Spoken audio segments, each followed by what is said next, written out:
बिस्मिल्लाहिर्रहमानिर्रहीम। पहले तो मैं तुस सारे को माजरत चाहना कि अवार्ड की तकसीम से आना सी, लेकिन मैं लेट हो गया लेकिन आ गया तुहाडे कोल।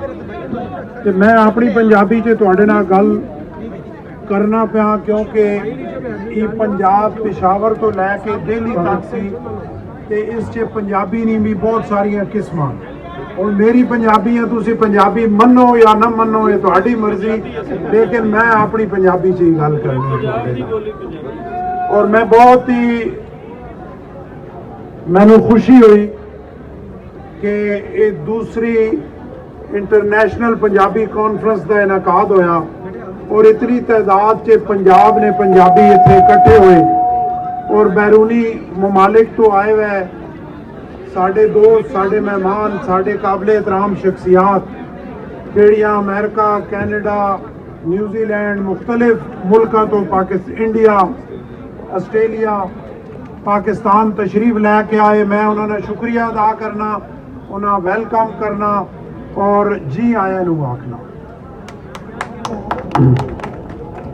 और पंजाबी कॉन्फ्रेंस के इनकाद ते अहमद रजा पंजाबी साहब नू, पंजाबी लहर दे नासिर ढल्लू साहब नू, पिलाक दी मोहतरमा बीनिश फातिमा साई साहबा नू, डीजी साहबा नू बहुत बहुत मुबारकबाद पेश करना कि जिन्हां ये कॉन्फ्रेंस इंटरनेशनल कॉन्फ्रेंस का इनकाद किया।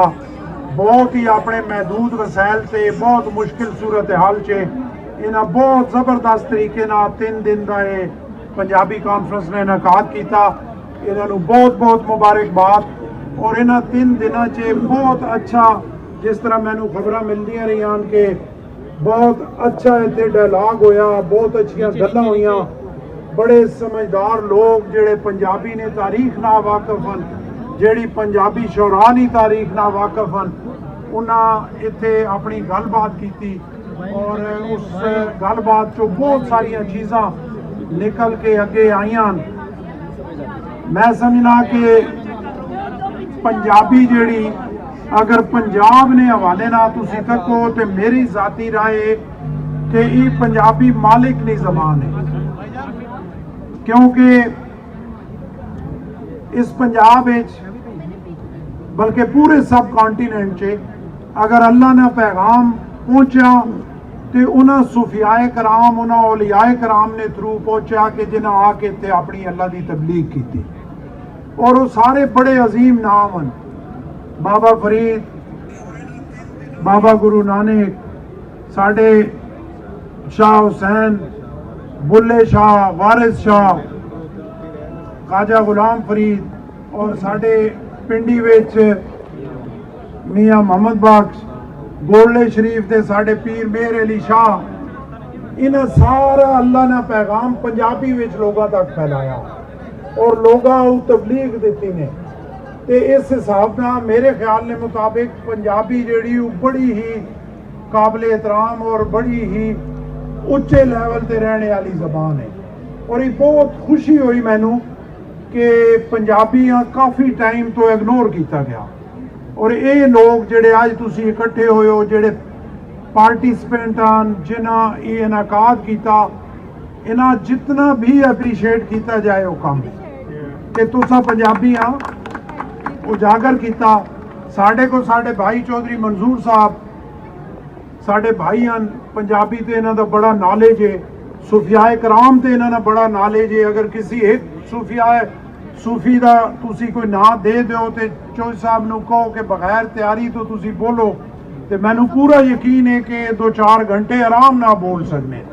इन्हां दा इतना नॉलेज है और है भी कसूर नहीं धरती ते इन्हां नू भी मैं बहुत खराजे तहसीन पेश करना। बाबे बुल्ले शाह की धरती ने सपूत हैं, साढ़े भाई हैं, पाकिस्तान पीपल्स पार्टी के लीडर हैं।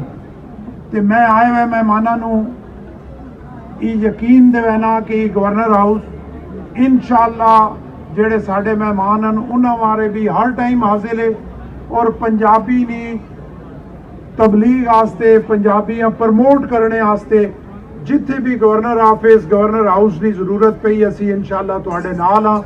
और अगली बारी जो तुसी आओगे ਤੇ ਅਸੀਂ ਇਨਸ਼ਾਅੱਲਾ ਪਹਿਲੇ ਵੀ ਹੁਣ ਮੈਂ 2 ਪ੍ਰੋਗਰਾਮ ਪੰਜਾਬੀ ਨੇ ਸਾਡੇ ਸਿੱਖ ਬਰਾਦਰੀ ਨੇ ਲੋਕ ਜਿਹੜੇ ਆਏ ਹੋਏ ਸਨ ਉਹਨਾਂ ਉੱਤੇ ਪੰਜਾਬ ਹਾਊਸ 'ਚ ਅਸੀਂ ਗਵਰਨਰ ਹਾਊਸ 'ਚ ਅਸੀਂ ਕਰ ਚੁੱਕੇ ਹਾਂ। ਇਨਸ਼ਾਅੱਲਾ ਅਗਲੀ ਦਫਾ ਅਸੀਂ ਕੋਸ਼ਿਸ਼ ਕਰਸਾਂ ਤੁਹਾਡੀ ਪੰਜਾਬੀ ਕਾਨਫਰੰਸ ਵੀ ਉੱਥੇ ਹੀ ਇਨਕਾਦ ਕਰਾਂਗੇ ਤੇ ਕਿਉਂਕਿ ਇਸ ਚੀਜ਼ ਦੀ ਜ਼ਰੂਰਤ ਹੈ ਕਿ ਪੰਜਾਬੀ ਸਾਡੀ ਪਹਿਚਾਣ ਹੈ, ਪੰਜਾਬ ਹੈ ਤੇ ਪੰਜਾਬੀ ਵੇ ਤੇ ਫਿਰ ਪੰਜਾਬੀਆਂ ਪ੍ਰਮੋਟ ਕਰਨਾ ਸਾਡੇ ਤੇ ਫਰਜ਼ ਹੈ ਤਾਂ ਕਿ ਸਾਡੇ ਬੱਚੇ ਇਸ ਪੰਜਾਬੀਆਂ ਭੁੱਲ ਨਾ ਜਾਣ।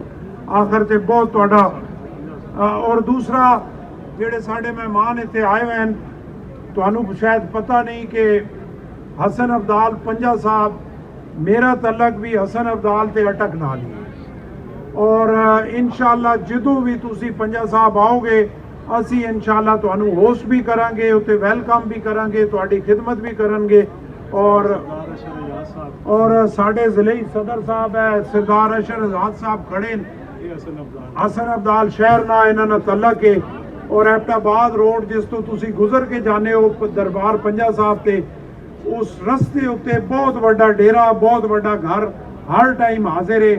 ਇਨਸ਼ਾਅੱਲਾ ਅਗਲੀ ਵਾਰ ਅਸੀਂ ਉੱਤੇ ਰਸਤੇ ਤੇ ਤੁਹਾਡਾ ਇਹਨਾਂ ਢੋਲ ਤੇ ਲੁੱਡੀਆਂ ਨਾਲ ਇਸਤਕਬਾਲ ਕਰਸਾਂ ਤੇ ਭੰਗੜਾ ਪਾਸਾਂ ਤੁਹਾਡੇ ਆਣੇ। ਬਹੁਤ ਸ਼ੁਕਰੀਆ, ਬਹੁਤ ਮਿਹਰਬਾਨੀ।